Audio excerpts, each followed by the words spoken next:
안녕하십니까. 금일 제가 발표하고자 하는 주제는 조금 방금 미나 친구가 했던 것처럼 조금 어려운 주제일 수도 있는데 한반도의 지정학적 특수성이라는 거에 대해서 제가 발표를 하고자 합니다.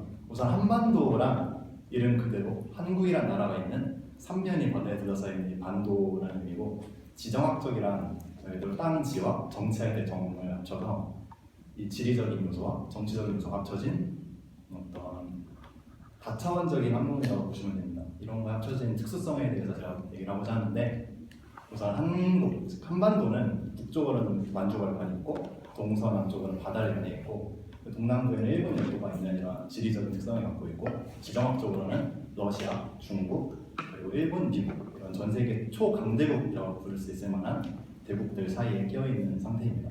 그리고 또한 이 반도 내에서도 예전 패권 다툼 때문에 북한과 남한으로 나누어져 있는 상황입니다.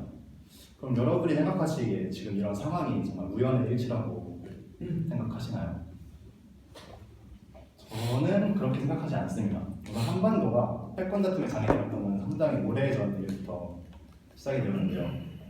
가장 쉽게 떠올릴 수 있는 거는 우선 당나라, 신라 동맹과 돌궐, 무르, 백제외 이렇게 동맹으로 시작된 수당 전쟁이 있죠. 이때가 아마 동아시아 최초의 국제전이라고 할 수 있는데, 이 결국은 대표적인 해양 세력이었던 백제도 아닌, 그리고 대륙 세력이었던 고구려도 아닌 어정쩡한 신라가 한반도를 통일하게 되었습니다. 그 이후 신라는 유교를 받아들여서, 그 전부터 받아들였지만 중국을 숭상하고 이 반도 국가로서 바다로 진출을 해야 되는데, 바다 세력인 일본과는 관계가 악화되어서 바다로 진출을 못하고, 그렇다고 중국은 또 숭상하고 있기 때문에 대륙으로는 진출하지 못해서 근 천년간 이 반도 안에 갇히게 되었습니다. 이렇게 패권 다툼은 그 이후로도 일본이 통일을 하게 되어서 일본과 명나라 사이에 방금 우리 경영지가 말씀해 주셨던 임진왜란 이런 패권 다툼이 장기되기도 했었고, 그 후에는 후금, 청, 이 만주의 신흥 세력으로 떠오른 이 나라와 명나라 간의 패권 다툼 중에 줄을 잘못 섰죠. 명나라 편에 섰다가 후금과 청의 나라가 짓밟히게 되었습니다. 그 후에는 일본이 정말 강력한 근대화를 해서 일본 제국이 되었죠.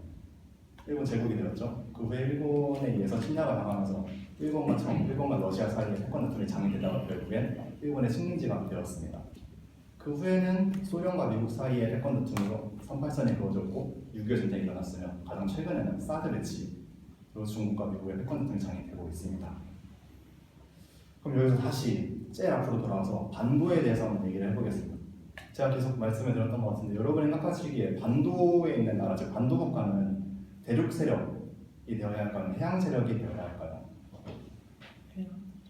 그 중간에 있다고 생각합니다. 그 중간에 있다고. 서양의 예를 들어도 네. 이탈리아 같은 경우는 바로 대륙도 아니고 해양도 아닌 살짝 어정쩡한 위치에 있다고 생각이 들어서 중간에 살아요. 저는 몇 가지 예를 들어주자면, 유럽 예를 들어 스칸디나비아 반도나 미틀란트 반도에 있던 바이킹족, 그리고 이베리아 반도에 있던 스페인, 포르투갈, 방금 말씀해주셨던 이탈리아의 로마, 그리고 그리스의 아테네, 다 반도에 위치했던 세력들인데, 어떻게 보면 해양 세력, 즉 바다로 진출해서 그쪽 패권을 장악했던, 혹은 전 세계 패권을 장악했던 그런 나라들입니다. 이런 사례를 통해서 제가 생각하기에 반도 국가란 해양 세력으로 성장을 해야 되지 않을까, 아니 해양 세력으로 성장을 해야지 가능하다, 성장을 할 수 있다, 지역 패권을 장악할 수 있다라고 생각을 하고 있습니다. 그런데 우리 한국, 그러니까 한반도에 있었던 나라들은 신라시대 때부터 1000년 동안 반도 국가라는 그 특수성, 아이덴티티를 인지하지 못하고 계속 중국과만 통하고 해양 세력으로는 성장을 하려고 노력조차 하지 않았습니다. 물론 중국이 통일을 해서 북쪽으로 진출하기 좀 어려운 감이 있었다고 할 수 있지만, 그 상황에서 발해는 새로 생겨나서 중국의 위협까지 줄 수 있을 정도로 정말 크게 성장했던 걸 보면은 노력 부족이지 않았을까라고 생각을 하고 있습니다. 그래서 최근에도 이런 연구가 계속 활발히 진행되고 있는데, 항상 하는 말이 한반도는 중국과 일본 사이에 위치한, 즉 교량 역할을 하고 있기 때문에 어쩔 수 없이 패권 다툼에 장애될 수밖에 없다라고 말을 하고 있는데, 그 말은 즉 한반도에 있던 나라들은 근 1000년간 동아시아 내에서 패권을 장악한 적이 없다는 뜻입니다. 즉 패권을 차지하기 위한 노력도 안 했고 힘도 없었다는 뜻이고, 그 그 결과 현재 한국도 계속 전 세계 열강대 사이에서 패권 전통이 장애되고 있다는 것입니다.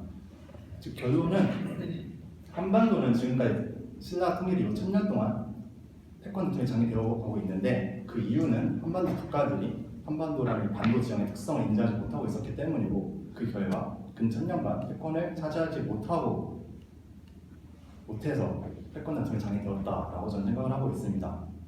그래서 저는 이 주제를 사실 가지고서 한반도의 지정학적 특수성이라는 주제를 가지고 졸업 논문을 쓰고 싶었는데 제가 자료를 조사하면서도 글을 쓰면서도 내용이 너무 커지고 산으로 가는 내용도 많고 지금 당장 말을 해도 될 수 있지만 굳이 할 필요가 없는 내용도 굉장히 많아가지고 빼고 빼다 보니까 교수님 말씀대로 이 주제를 가지고 논문을 쓰면 책 한 권을 써도 되겠구나 라는 생각을 다시 한번 하게 되었습니다. 감사합니다.